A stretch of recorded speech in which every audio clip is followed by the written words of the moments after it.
Bonjour à tous. Dans cette vidéo, on va corriger la première partie du sujet du concours commun INP de l'épreuve chimie filière PC de 2020. Première question. On nous demande ici quelle propriété physique présente la plus cynagentolide B. En effet, cette molécule possède une activité optique, c'est-à-dire elle est capable de dévier le plan de polarisation d'une lumière polarisée. Et si elle est destrogeuse, c'est-à-dire que le plan de polarisation est dévié par la droite. On représente ici le schéma illustrant cette propriété. Alors pourquoi elle présente cette propriété? Car la molécule ici est chirale et ne possède ni point ni plan de symétrie. Question numéro 2. La molécule désirée possède une configuration précise. Pour cela, on effectue sa synthèse à partir de composés naturels possédant une ou plusieurs parties de cette molécule. On effectue ainsi ce qu'on appelle une hémisynthèse.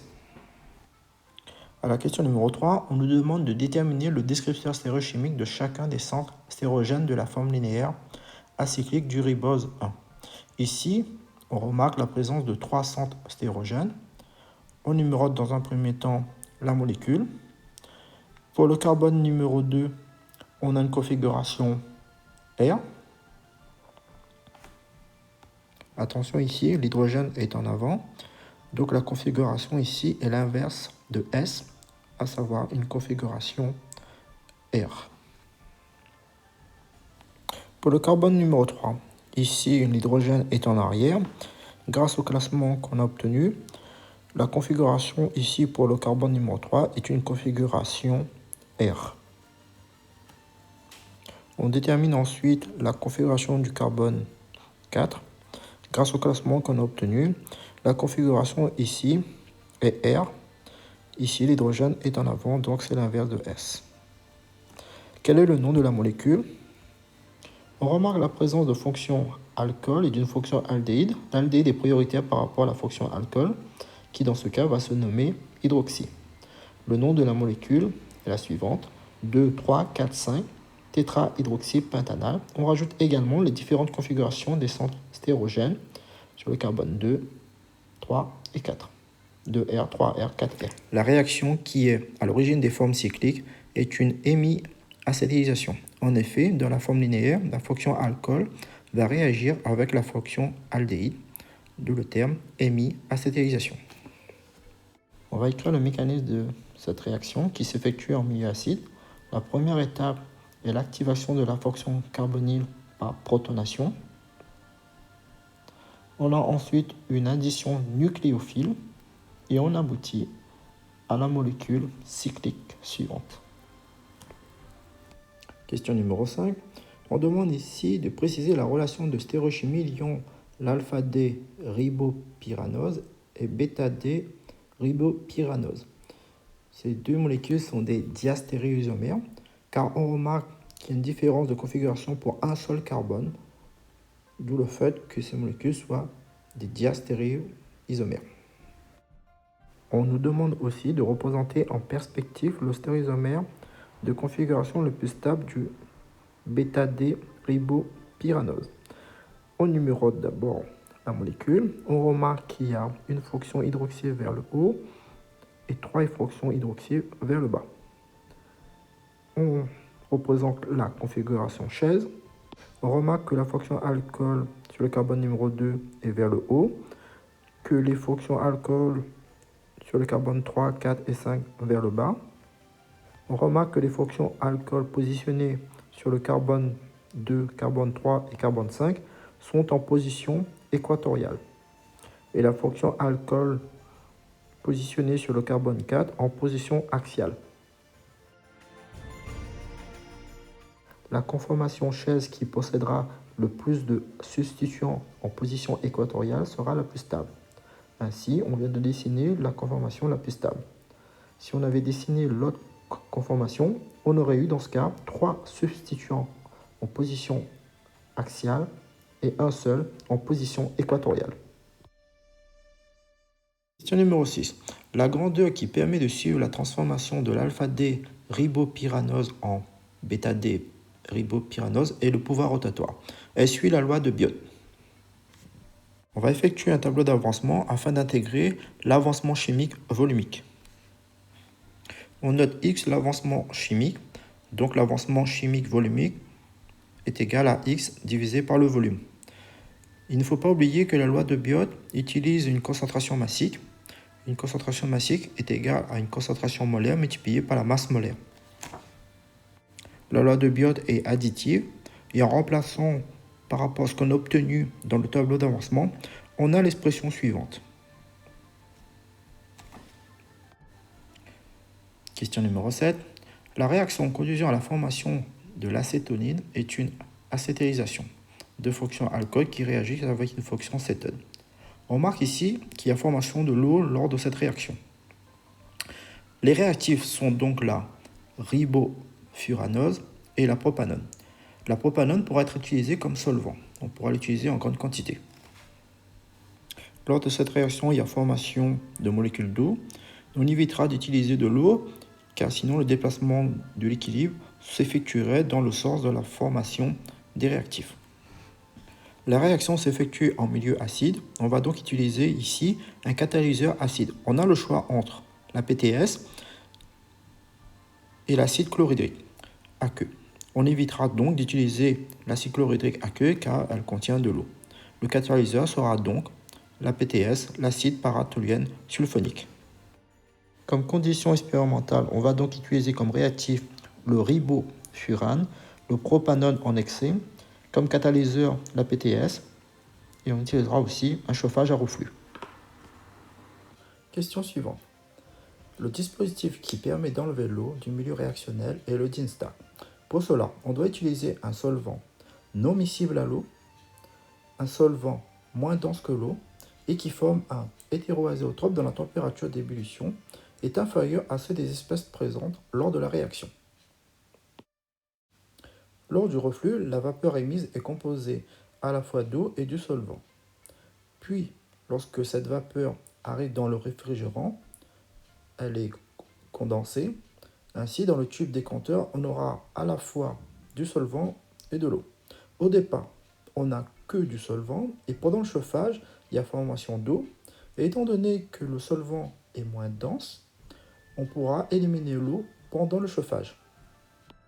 Le solvant tombe dans le tube décanteur, il y aura un trop-plein de solvant et ce trop-plein de solvant liquide va retomber dans le ballon. Ainsi, la réaction s'effectue à volume constant. On va déterminer maintenant le solvant utilisé pour ce montage. On a le choix ici entre le dichlorométhane et le benzène. Ces deux solvants ne sont pas miscibles à l'eau. La densité du dichlorométhane est de 1,33. Il est plus dense que l'eau. Donc on peut dire que le dichlorométhane ne convient pas pour ce montage. Il nous reste le benzène. Le benzène a une densité de 0,88. Donc il est moins dense que l'eau.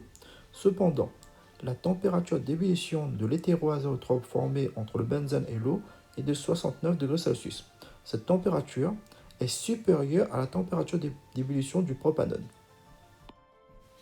Ainsi, le benzène ne peut convenir à ce montage. En effet, le propanone va s'évaporer en premier. Question numéro 9. On demande ici d'expliquer pourquoi la transformation de l'espèce chimique 2 en 3 est possible. Ici, on effectue une réaction de Wittig. C'est une addition nucléophile qui s'effectue soit sur un aldéhyde, soit sur une cétone. Le composé 2 a été obtenu par hémiacétalisation, qui est une réaction renversable. Ici, on est en milieu basique, ce qui permet d'avoir à la fois l'alcool et l'aldéhyde. L'aldéhyde obtenu pourra donc subir une réaction de Wittig. On demande aussi de proposer une suite de transformation permettant de préparer le composé à base de triphénylphosphine. On fait réagir dans un premier temps le triphénylphosphine avec le bromométhane. C'est une substitution nucléophile. Le composé obtenu va ensuite réagir avec le butylithium. C'est une réaction acide-base. On a les deux équations suivantes. On a ainsi la suite de transformations permettant de préparer le composé demandé. Question numéro 10. On demande ici de représenter le composé obtenu par action du périodate de sodium sur le composé 3. Le composé 3 contient deux fonctions alcool, c'est un diol. Par action du périodate de sodium, on a une coupure oxydante, on va obtenir ainsi un aldéhyde. Quel est le rôle du mélange eau-THF? Il va jouer donc le rôle de solvant. L'eau va pouvoir dissoudre le périodate de sodium et le THF, plutôt le composé 3. Question numéro 11. On demande d'attribuer, en justifiant leur multiplicité, les signaux observés dans le spectre RMN du composé 4. Ici, on a entouré 6 hydrogènes qui sont équivalents et qui ne sont pas couplés. On obtient ainsi un singulier. C'est le signal à 1,43 ppm. On va ensuite entourer l'hydrogène correspondant au signal à 5,38 ppm. Cet hydrogène est couplé à 3 hydrogènes qui ne sont pas équivalents. On obtient donc un doublé de doublé de doublé, étant donné que les 3 hydrogènes ne sont pas équivalents.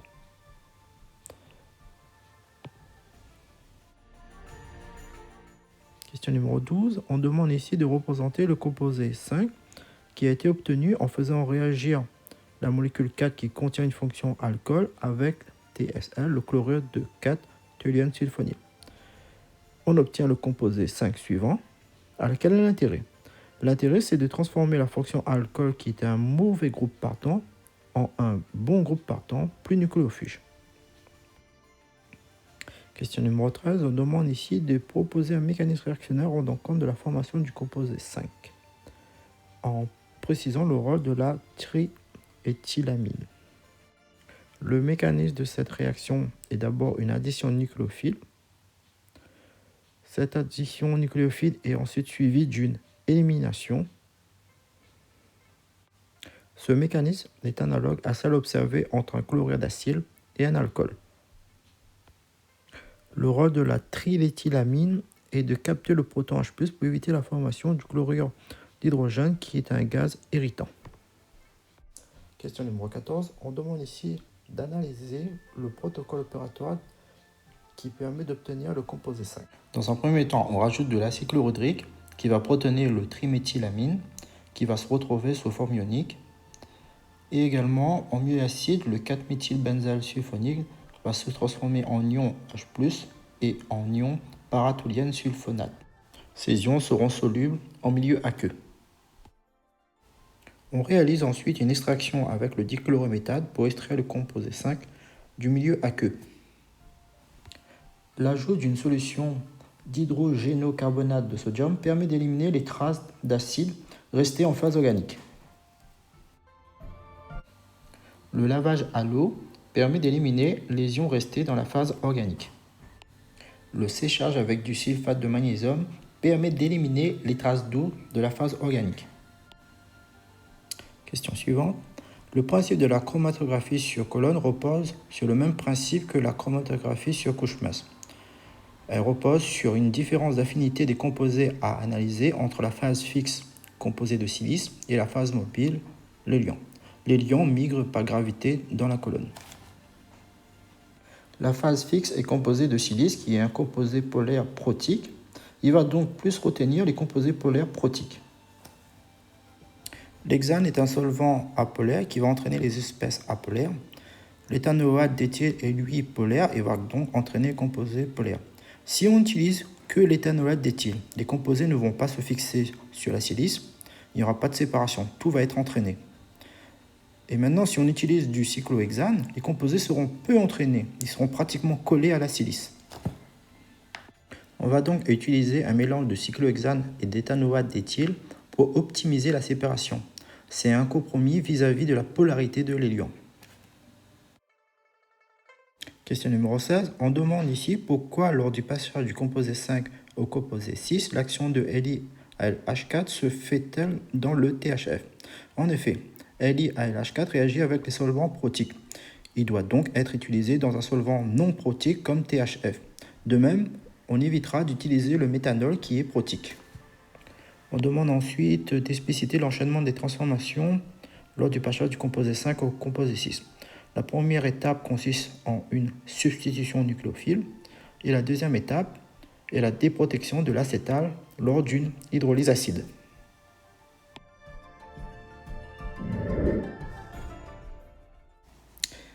Question numéro 17. Pourrait-on transformer le diol en diester avec l'acide éthanoïque? On remarque que le composé 6 n'est pas stable en milieu acide.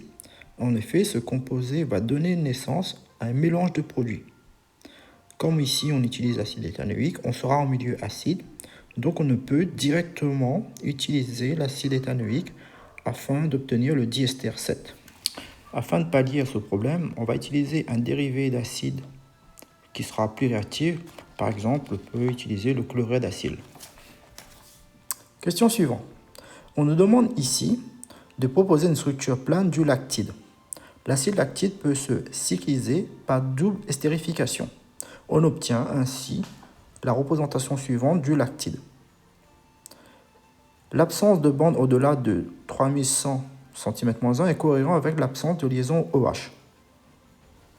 On entoure ensuite 3 hydrogènes équivalents qui vont être couplés avec un hydrogène voisin, ce qui va donner un doublé. Cet hydrogène qui est en vert va être couplé avec 3 hydrogènes, cela va donner un quadruplé. On peut obtenir la même chose de l'autre côté. On demande aussi de dénombrer les stéréisomères de configuration possible du lactide. On remarque que le lactide possède 2 carbones asymétriques, donc au total, on peut estimer à 2 puissance 2, soit 4 stéréisomères au maximum. Cependant, lors de l'étude de ces stéréisomères, on va voir qu'il y a un couple d'énantiomères et un composé méso, donc il y aura au total que 3 stéréisomères. On dessine dans un premier temps le couple d'énantiomères. On obtient 2 molécules qui sont non superposables. On effectue ensuite l'étude de la dernière molécule. On fait d'abord son image par rapport à un miroir. Et on remarque qu'en retournant cette molécule, on obtient la même chose. C'est la même molécule. Ils sont superposables. Donc en réalité, on n'a ici que 3 stéréoisomères.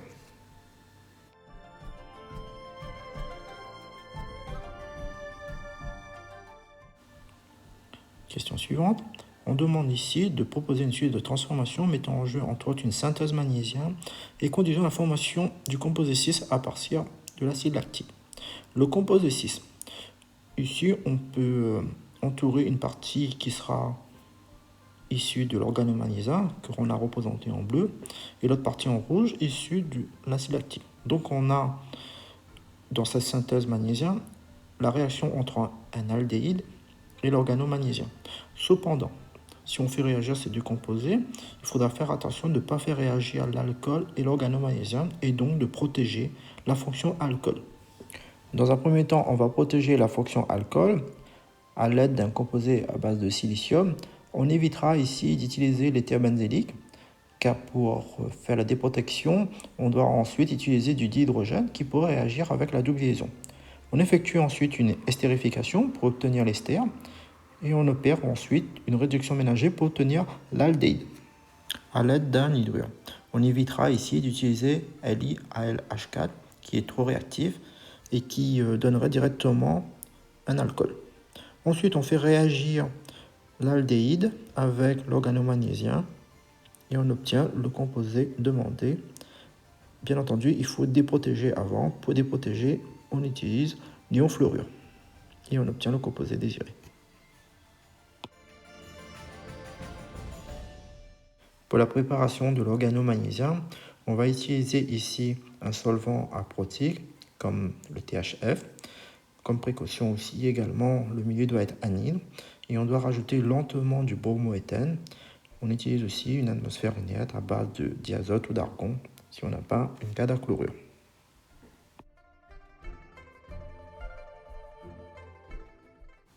Question numéro 20. On représente dans un premier temps l'unité de répétition du PLA. On demande ensuite quel est l'avantage de réaliser la formation du PLA à partir du lactite au lieu de l'acide lactique. Lorsqu'on utilise l'acide lactique, on effectue une estérification. Il y a donc formation d'eau. Cette libération d'eau est gênante lors de la formation du PLA. En effet, cela va modifier les propriétés du PLA. Donc, il vaut mieux utiliser le lactite pour la formation du PLA. On va ensuite décrire les différents états physiques du PLA en fonction de la température. À une température supérieure à 150 degrés Celsius, l'état est liquide. entre 60 et 150 degrés Celsius, l'état est caoutchoutique. Et à une température inférieure à 60 degrés Celsius, l'état est solide. On va ensuite représenter le composé 8 qui a été formé à partir du composé 4 bis par action du complexe de trioxyde de chrome. On obtient la molécule suivante. Quelle est la nature de cette transformation? C'est une oxydation ménagée. Question numéro 22.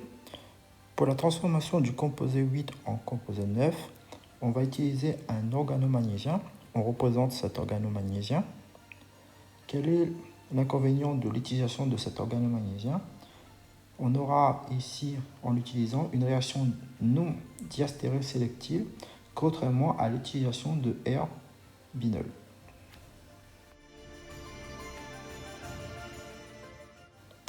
Question numéro 23. La transformation qui permet de former à partir du composé 10 le cycle de la molécule est une métathèse. Ici, on remarque la réaction entre deux fonctions alcènes. La force motrice est la formation de l'éthène, qui est un gaz qui va s'échapper du milieu réactionnel, déplaçant ainsi la réaction dans le sens direct. Et aussi, on peut dire que la réaction n'est pas renversable. On peut également obtenir une autre molécule en faisant réagir l'autre double liaison terminale. On a le composé suivant.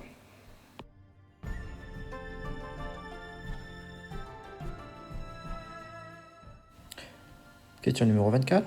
Pour obtenir la synargentolide B, on effectue deux métathèses, une pour obtenir le cycle et une autre en faisant réagir le composé 10 et le composé 7 bis. Et on termine par la déprotection du diol.